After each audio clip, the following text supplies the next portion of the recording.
हाय, क्या आप retirement planning के महत्व को जानना चाहते हैं? क्या बुढ़ापे में वित्तीय अनिश्चितताएं ज़्यादा होती हैं? क्या सच में हमारे ओल्ड एज में हमें अभावों में जीने की आदत डालनी पड़ेगी? क्या हमें हमारे रिटायरमेंट यानी बुढ़ापे में अपने लिए, अपनी ज़रूरतों के लिए और अपने दायित्वों के निर्वहन के लिए आज ही कुछ शुरू करना पड़ेगा या करना ही पड़ेगा? दोस्तों, आज मैं एक राजा की कहानी के माध्यम से रिटायरमेंट के महत्व और उसकी बेहतरी को बताना चाहता हूँ और आपको ज़रूर पसंद आएगा। चलिए शुरू करते हैं। नमस्कार दोस्तों, मेरा नाम संजय बरनवाल है और मैं एक इंश्योरेंस एडवाइज़र हूँ। मैंने पिछले 6 सालों में अनेकों परिवार को वित्तीय रूप से सुरक्षित किया है और मैं प्रत्येक रविवार को एक नए वीडियो के साथ आपके सामने उपस्थित होता हूँ। दोस्तों, किसी राज्य में एक राजा ने अपनी सूझबूझ से अपनी बेहतर भविष्य के निर्माण के लिए बहुत ही बढ़िया निर्णय लिया, जिससे न सिर्फ वो अपने रिटायरमेंट बेहतर किया बल्कि कई लोगों को रोजगार और वित्तीय लाभ के संसाधन भी तैयार करके दिए। आज हम इसी बात पर चर्चा करेंगे, वीडियो अंत तक जरूर देखिएगा। एक राज्य में वर्षों से अजीब सा रिवाज चला आ रहा था कि राजा सिर्फ 5 वर्ष ही राज कर सकता था। 5 वर्ष पूरा होते ही राजा को राज्य की नदी के उस पार घने जंगलों में भेज दिया जाता था,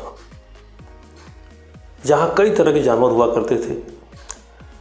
वो राजा जंगल में 2 दिन, 4 दिन, 5 दिन, 10 दिन डरा डरा सा सामा सा घूमता रहता। बाद में किसी जंगली प्राणी या किसी जंगली जानवर का शिकार हो जाता और उसके जीवन का अंत हो जाता। राज्य में नए राजा की नियुक्ति की भी अजीब प्रथा थी। राज्य के सभी लोग उस दिन इकट्ठे होते, एक भव्य आयोजन होता और एक हाथी के सूंड में फूलों की माला दे दी जाती।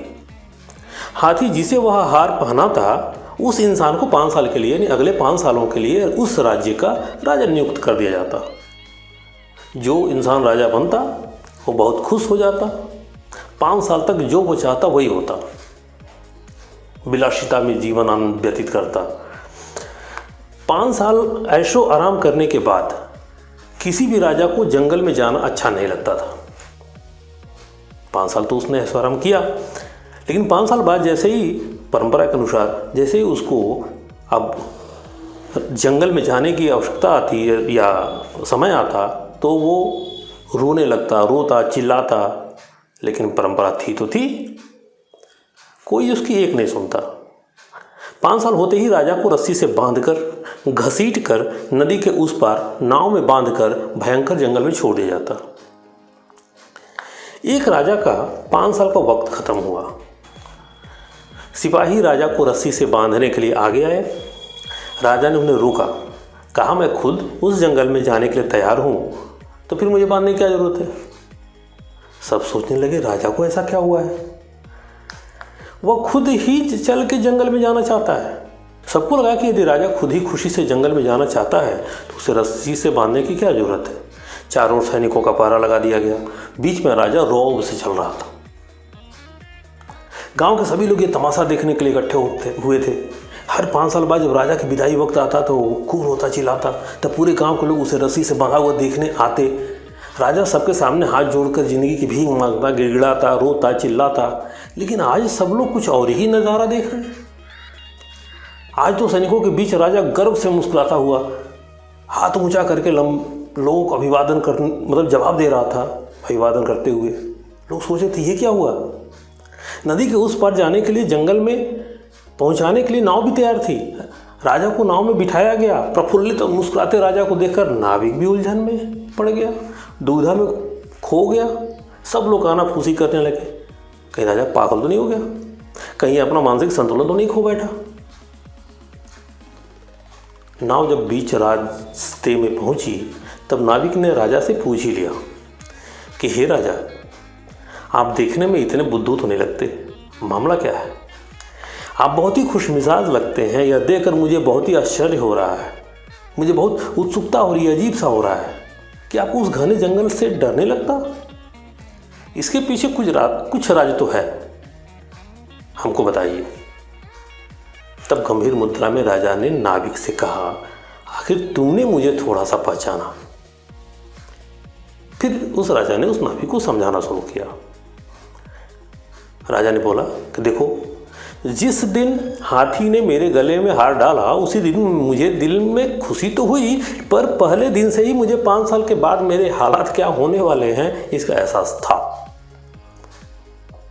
तो पहले ही साल से मेरा प्लानिंग मैंने सोच लिया था। पहले ही साल मैंने अपने सैनिकों को भेजकर, यानी नदी के उस पार जंगल में भेजकर, मजदूरों के जरिए पूरा जंगल साफ करवा दिया। दूसरे साल चुनिंदा प्रधानों की नियुक्ति करके नए राज्य के निर्माण का आदेश दिया। तीसरे साल हमारे राज्य के जो मकान बनाने वाले अच्छे अच्छे कारीगर थे उनको उस पार भेजा गया।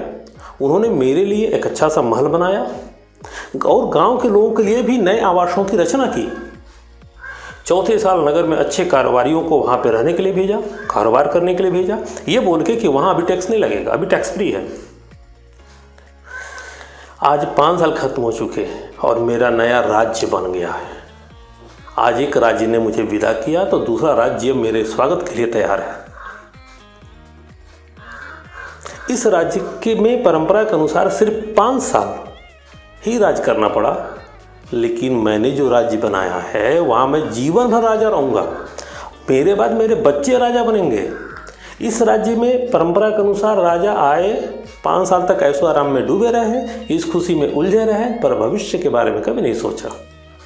इसी तरह भगवान ने हमें कमाई के लिए कुछ साल दिए हैं दोस्तों। हम पूरी जीवन नहीं कमा सकते। उस कमाने वाले साल में ऐशो आराम के साथ साथ भविष्य और बुढ़ापे की अच्छी प्लानिंग करेंगे तो उस राजा की तरह ऐशो आराम की ज़िंदगी जी सकेंगे।